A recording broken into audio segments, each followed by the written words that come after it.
तो वहीं बीजेपी प्रदेश अध्यक्ष भूपेंद्र चौधरी ने दावा किया है कि उपचुनाव में हम तीनों सीटें जीतेंगे और कहा है कि एसपी के गुंडाराज और भ्रष्टाचार से आम जनता परेशान रही है। और इसका जवाब जनता ने 2022 के विधानसभा चुनाव के बाद रामपुर और आजमगढ़ के लोकसभा चुनाव में दिया और बीजेपी रामपुर और मैनपुरी भी जीतेगी।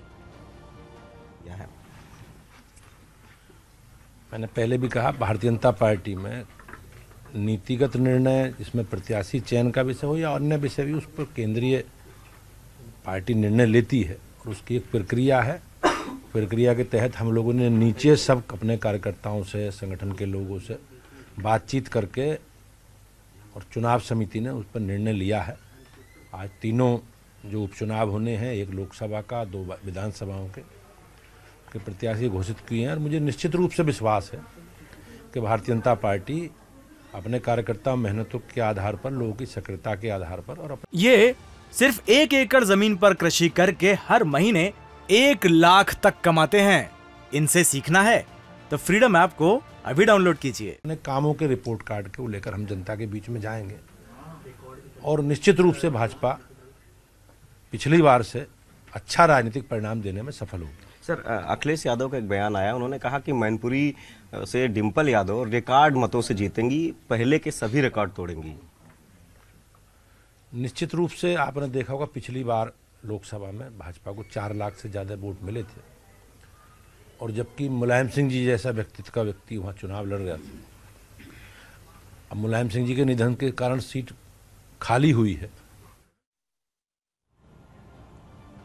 डिप्टी सीएम केशव प्रसाद मौर्य ने अखिलेश यादव के मैनपुरी में चुनाव जीतने के दावे पर तंज कसा है। केशव मौर्य ने कहा कि हमारे लिए मैनपुरी सीट जीतना अपेक्षाकृत आसान है।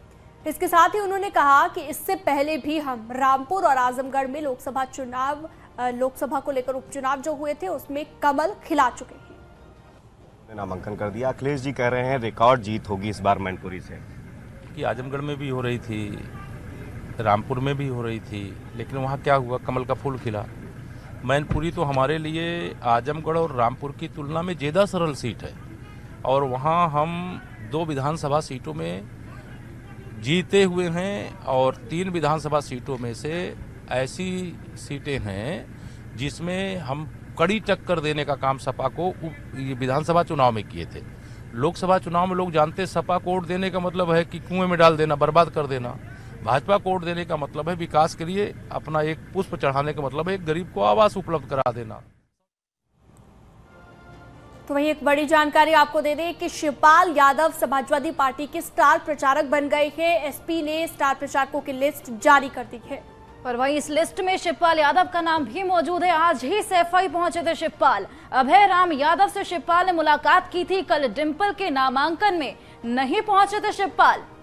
तो मैनपुरी उपचुनाव के लिए समाजवादी पार्टी ने दरअसल स्टार प्रचारकों की लिस्ट जारी कर दी है और अब जो है उसमें शिवपाल यादव का नाम चर्चा का विषय बना हुआ है। एसपी के स्टार प्रचारक बन गए हैं शिवपाल यादव।